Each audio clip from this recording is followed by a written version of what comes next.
Olá, meu querido, minha querida, caríssimos e caríssimas, sou eu mais uma vez aqui, Michael Douglas, falando para você agora da filosofia platônica. Vamos começar então falando um pouco sobre esse filósofo denominado Platão. O nome real desse filósofo não é Platão. Platão é um apelido dado devido à postura física dele. Platão era largo. Daí vem a palavra platos, que significa largo, plateia. Desta maneira, o nome Platão é dado ao filósofo e você só conhece ele por isso, mas o verdadeiro nome dele é Aristócles. Cuidado, não é Aristóteles, é Aristócles. E o que é que nós podemos entender um pouco sobre o contexto histórico que esse filósofo existiu? Não tem como pensar a filosofia sem um contexto histórico, né? Pois bem, dentro da vida de Platão, que é um cidadão ateniense discípulo de Sócrates, salientamos que é o maior dentre eles, por causa da importância que Platão tem, ele é filho daquelas grandes famílias que antes governavam Atenas. Ele é descendente do grande legislador Solon. Então Platão teve uma educação muito esmerada. Como assim? Ele foi dedicado à música, à arte da batalha, à política, participante da nova Areté, teve uma educação elitizada como nós podemos falar hoje. Platão, ele vai perceber dentro da sua vida, na sua juventude, o declínio de Atenas com a perda na guerra do Peloponeso. Ele começa a sentir ali nas bases dele a mudança do sistema político de Atenas. Ele consegue contemplar a ruína e depois a tomada do poder da cidade de Atenas. Então, Platão é um filósofo que, sendo discípulo de Sócrates, inicia pensando aquilo que Sócrates pensava. Como trazer uma verdade universal para gerir uma boa política aqui na cidade de Atenas. Só que Platão segue para outro lado, para outro caminho. Seguindo a linha do filósofo Sócrates, ele desenvolve um outro raciocínio. Então você vai ver ali Platão, no século IV a.C., diante da quebra de Atenas e da iminente chegada de Alexandre o Grande tomando todo o Ocidente, você vê um Platão rompendo com a política tradicional. Você vê Platão totalmente voltado a uma realidade mais, como nós chamamos na filosofia, abstrata.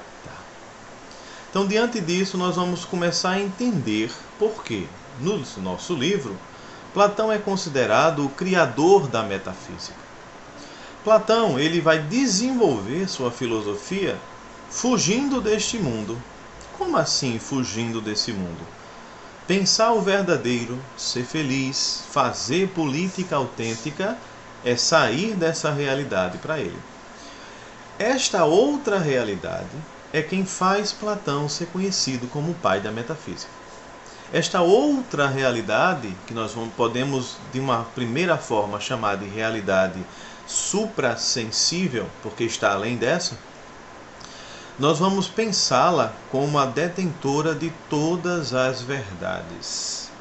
E aqui entra a questão socrática do inatismo. O inatismo é a teoria que acredita que todas as verdades já estão presentes em nossa alma. Portanto, não é conhecer, é recordar. Desta forma, o inatismo acredita que dentro de nós existem ideias inatas, e essas ideias inatas remetem-se a todas as verdades de todas as coisas do mundo. Então, isso que eu olho, isso que eu toco, isso que eu ouço, é o que para Platão? Uma mera aparência. E a prova dele para dizer isso é que os sentidos, como Parmênides lá nos pré-socráticos já dizia, enganam. Os sentidos nos propiciam confusões. É só você pensar em alguns exemplos de como nós ouvimos um barulho e cada um de nós dá uma opinião diferente. Nós sentimos uma pancada no corpo e cada um sente a dor de uma maneira diferente. Essa lógica para Platão remete à aparência deste mundo que nós vivemos. Em outras palavras, nós vivemos diante de cópias. Este mundo é uma cópia. Cópia de quê? Aqui nós vamos relembrar Sócrates para pensar na inovação de Platão. Sócrates dizia que a nossa alma já possuía todas as verdades. Ok. Platão diz, como essa alma aprendeu tudo isso? Como a nossa alma aprendeu essas coisas desse mundo, se antes não vivia nesse mundo? A conclusão de Platão é justamente essa outra realidade. Por isso ele é considerado pai da metafísica. Ele é pai da metafísica porque ele acredita numa existência de uma realidade além dessa que nós vivemos. Então vamos traduzir a palavra metafísica para você entender o que eu estou dizendo. Meta, mas physis.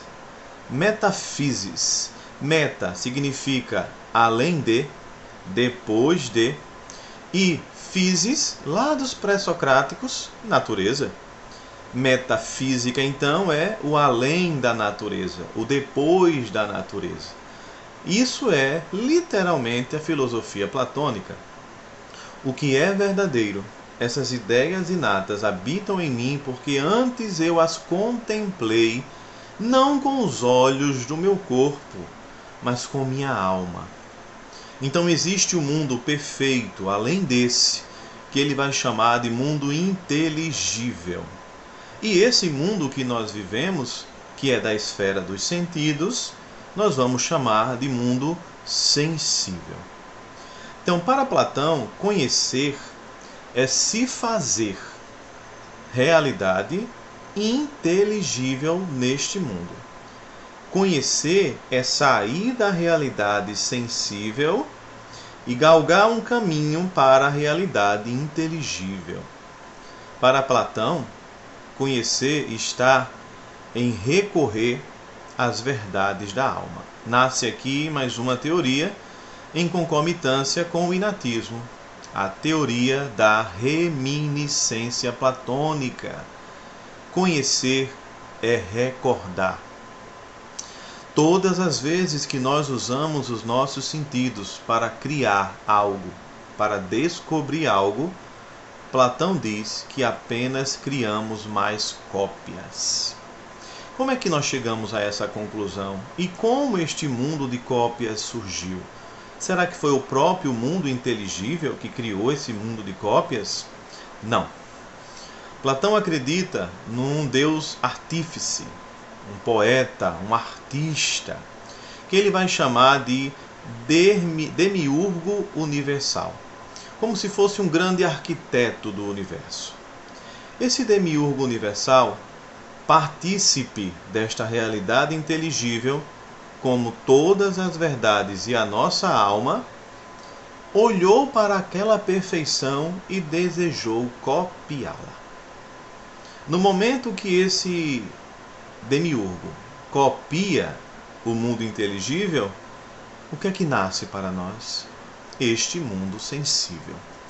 Então essa dualidade que Platão vai desenvolver vai render muito ainda o grande dualismo platônico. Aquilo que está acima, aquilo que está abaixo, aquilo que é verdadeiro, aquilo que é falso, aquilo que é doxa e aquilo que é episteme. Então, para entender isso aqui em Platão, para continuar entendendo, porque eu acho que você está entendendo, sim, um exemplo bom para nós fazermos a comparação aqui é você pensar, por exemplo, no céu.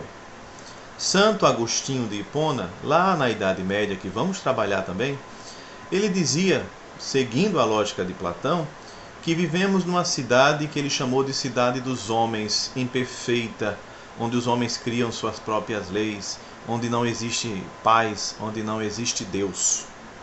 Mas estamos galgando, estamos caminhando para a cidade de Deus, onde a lei é o próprio Deus, perfeito, eterno e imutável. Esse Agostinho, vamos trabalhar isso, agora volta para Platão. Onde é que está o perfeito? Está no além da realidade sensível. Dentro dessa metafísica platônica, Platão ele é um grande educador. Se ele é um grande educador, ele não vai ficar com isso que eu estou dizendo para você só para ele, então ele cria teorias. Nós vamos começar a entender agora, por exemplo, como é que Platão fala da chegada nesta realidade inteligível, mesmo vivendo nessa cópia. Platão vai desenvolver o que nós chamamos agora de ascensão dialética. A ascensão dialética platônica, e vamos entender agora de novo o que é dialética, né? A ascensão, todo mundo sabe, é subir, imagine uma escada mesmo em Platão, e ele vai dizer que dialética é o debate, é o diálogo entre pessoas, entre grupos de opiniões contrárias. Se nós analisarmos bem o desenvolvimento dessas conversas, nós vamos perceber que se a pessoa X tem um tanto de elementos e a pessoa Y tem um tanto de elementos, quando uma vai discorrendo para a outra, esses argumentos que vai saindo um do outro vão sendo colhidas pelo outro. E eles vão crescendo em argumentação, usando o que o outro falou. A consequência disso para Platão é o alcance comum da verdade universal. Então, claro, não é qualquer tipo de conversa, claro que não é com qualquer pessoa. Tem que haver o interesse em chegar na verdade universal. Não é uma briga política como aqui nos moldes do Brasil, ok? Pois bem, Platão ele vai desenvolver essa ascensão dialética partindo de 4 degraus.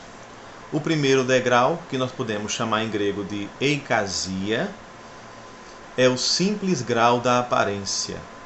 A aparência de você se ver, de você olhar, tocar, cheirar e ser a única coisa que você acredita. É o mundo das aparências e você está preso a essas aparências. Mas você pode subir um degrau. Esse degrau seria o que nós chamamos da doxa, que engloba, de uma forma geral, todo esse processo, o mundo da doxa. Mas a doxa, chega no além dela, é você conseguir pensar no que você sentiu. Você pensar no que você sentiu não significa que você alcançou o inteligível. Você está lembrando o que você experimentou, ou seja, você está recordando não as verdades eternas, você está recordando as suas experiências sensíveis, experimentando, recordando as cópias que você viveu. Então, o primeiro estágio e o segundo estágio estão presos ali no mundo sensível. O terceiro estágio já sai do mundo sensível e entra no mundo inteligível. Eu disse aqui, se eu não disse, vou dizer agora, Platão, na educação dele, ele foi graduado em poesia, música e matemática. Então você já começa a imaginar que um filósofo matemático tem muita coisa para oferecer, não é? Pois bem, o terceiro grau para Platão é justamente o conhecimento matemático, abstrato, teórico. Você usa os números para tudo, mas os números em si parecem que não são, digamos assim, práticos. Os números servem para somar, para diminuir, para fazer cálculos, mas os números em si são abstratos. Como é que ele pode dizer isso? Pensa aqui comigo. Nós podemos escrever os números em qualquer lugar, de qualquer forma, algarismo romano, na nossa linguagem. Mas será que não existe uma grande referência de onde nós pensamos esses números? É assim que Platão pensa. O número em si não é uma representação. O número, ele é algo, é uma coisa, é essência, como nossa alma. Então, para Platão, viver de acordo com essa abstração que é o número, pensar o mundo de acordo com essa abstração, já é entrar na questão inteligível. Já é entrar na realidade inteligível. Mas isso ainda não é o fim. Nós temos o quarto degrau. Esse conhecimento matemático nos faz adentrar na realidade inteligível, mas permanecer na realidade inteligível e alcançar o seu cerne, a sua essência, vai depender unicamente da tentativa que nós temos de pensar o mundo unicamente de forma inteligível. É o momento que ele chamou de episteme, o conhecimento verdadeiro. Qual é a diferença então da verdade matemática e da episteme? Na verdade matemática, nós lidamos com representações. Como assim? De forma inteligível, eu represento a realidade. Eu mostro a realidade. A matemática é uma seta, mas a coisa mesma que a matemática aponta, aquilo que a matemática se volta para explicar, aquilo que é universal, ele chamou de eidos. O eidos, que é a coisa em si, aquilo que é essencial. Então, de uma forma geral, Platão faz uma superação do pensamento dos antigos. Ele supera também o pensamento socrático. Então, vamos pensar aqui, para concluir essa aula, como Platão faz essa superação. Ele vai dizer que Parmênides tinha uma determinada razão quando dizia que a verdade era eterna. Mas Parmênides dizia que Heráclito estava errado e que a mudança não existia. Para Parmênides, a mudança não existe e Heráclito apenas estava sendo movido por uma aparência ilusória de algo não existente. Heráclito dizia não. Tudo que existe de forma real está mudando. Então a mudança não pode ser aparente. A mudança é realmente a verdade. O que há de eterno no mundo é a mudança pelo qual as coisas se fazem. Aí Platão chega e diz: Parmênides tinha uma certa razão, Heráclito tinha uma certa razão. Parmênides tinha razão quando dizia que o mundo inteligível, que ele não falava em mundo inteligível, então vamos ratificar isso aqui, retificar. Parmênides tinha razão quando dizia que a realidade é eterna e imutável. Aí Platão pega isso aqui e diz: isso que você chama de eterno e imutável na realidade, eu estou chamando de mundo inteligível. Heráclito disse que a mudança existia, que a mudança fazia conhecimento. Aí Platão diz: tem razão, Heráclito. É o que eu estou chamando da mudança e da formação do conhecimento no mundo sensível. Então Platão faz uma superação do pensamento dos dois. O que faz com que Platão seja de novo, agora aqui na filosofia, um novo, digamos assim, artífice do pensamento. O mundo vai pensar de forma platônica por muito tempo. Ok? Na próxima aula vamos continuar Platão e eu trarei para vocês aquilo que é mais conhecido nele. O mito da caverna, um pouco da ética platônica e um pouco da política platônica. Valeu!